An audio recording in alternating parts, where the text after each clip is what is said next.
छात्रों की जो है विवाद हो गया कोचिंग संस्थापक से। विवाद यहाँ तक आगे बढ़ गया कि मारपीट की स्थिति हो गई। यहाँ तक छात्रों का कहना है कि संस्थापक ने उन्हें मारने की कोशिश की, उन पर हाथ उठाया, उनको जो है चोट पहुंचाई है।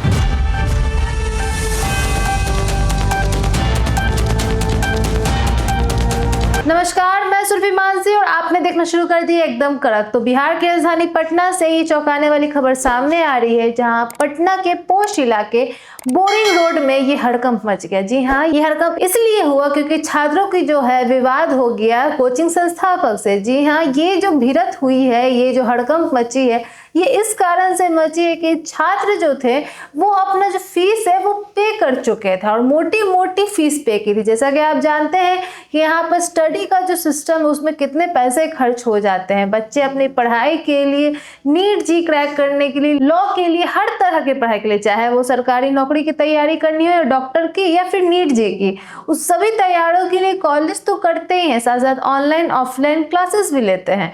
इसी को लेकर बोरिंग रोड चौराहे में कोचिंग संस्थान में जब पूरा पैसा पे कर दिया गया बच्चों को, फिर भी उसके बाद उन्हें फैकल्टी प्रोवाइड नहीं हो रही थी पढ़ाई करने के लिए और उनकी जो सिलेबस है वो वक्त पर खत्म नहीं हो रहे थे। जिस कारण से जब छात्रों ने अपने संस्थापक से बात की है, कोचिंग के संस्थापक से, तो बात इतनी आगे बढ़ गई, इतनी भिड़ंत हो गई, इतनी गर्मा गर्मी हो गई कि संस्थापक और छात्रों के बीच में विवाद खड़ा हो गया। विवाद यहाँ तक आगे बढ़ गया कि मारपीट की स्थिति हो गई। यहाँ तक छात्रों का कहना है कि संस्थापक ने उन्हें मारने की कोशिश की, उन पर हाथ उठाया, उनको जो है चोट पहुंचाई है। तो ये किस तरह का व्यवहार है, जहां पर शिक्षकों को, संस्थापकों को बच्चों को सही समय पर पढ़ाई प्रोवाइड करना और उनका सिलेबस को टाइम पे खत्म करना उनकी जिम्मेदारी है। पूरे पैसे लेने के बाद, मतलब आपको समय से पैसे चाहिए, फुल पेमेंट चाहिए, उसके बावजूद आप बच्चों को फैकल्टी नहीं दे पा रहे, उनकी शिक्षा को समय पे पूरा नहीं कर पा रहे, उनका सिलेबस छूट रहा है, जिससे उनकी पढ़ाई में रुकावट आती है और रुकावट के कारण वो जो है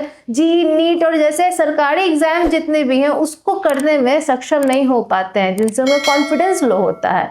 जैसा कि आप जानते हैं कि जो पढ़ाई का सिस्टम है कभी कभी दिमाग को इतना प्रेशराइज करता है कि बच्चे जो है डिप्रेशन तक में चल जाते हैं और एंजाइटी हो जाती है उन्हें। इसके बावजूद भी वो लगे रहते हैं, पढ़ते रहते हैं, घर पे भी पढ़ते हैं, कोचिंग संस्थानों में पढ़ते हैं, ऑनलाइन क्लासेस भी करते हैं। और इतना ही नहीं, 18-18, 10-10 घंटे कुछ बच्चे पढ़ते हैं क्योंकि उनका कुछ सपना होता है, वो अपने सपने देख रहे होते हैं, उन्हें अपना गोल, अपना करियर बनाना होता है। इसके बावजूद भी जब संस्थापक पूरी फीस ले लेते हैं और फिर भी फैकल्टी प्रोवाइड नहीं कर रहे हैं, तो बच्चों का सवाल करना जायज़ सी बात है। इस सवाल जवाब में अगर कोई बातचीत बढ़ भी जाती है आगे, तो हाथ उठाना ये कौन सा लाजमी बात हुई। लेकिन इस विवाद में इतना आगे बढ़ गया कि टीचर और छात्रों के बीच में, यानी संस्थापक और छात्रों के बीच में जो हड़कंप मची, विवाद खड़ा हुआ, वो ऐसा मोड़ ले आएगा, वो भी पोश इलाके में राजधानी पटना के, ये काफ़ी चौंकाने वाली है। बाकी इस पूरे मामले को लेकर आपकी क्या राय है, कमेंट बॉक्स में साझा करें, सब्सक्राइब करें, बेल आइकन प्रेस करना ना भूलें ताकि आपसे कोई भी अपडेट मिस ना हो जाए। बने रहे एकदम कड़क के साथ। धन्यवाद।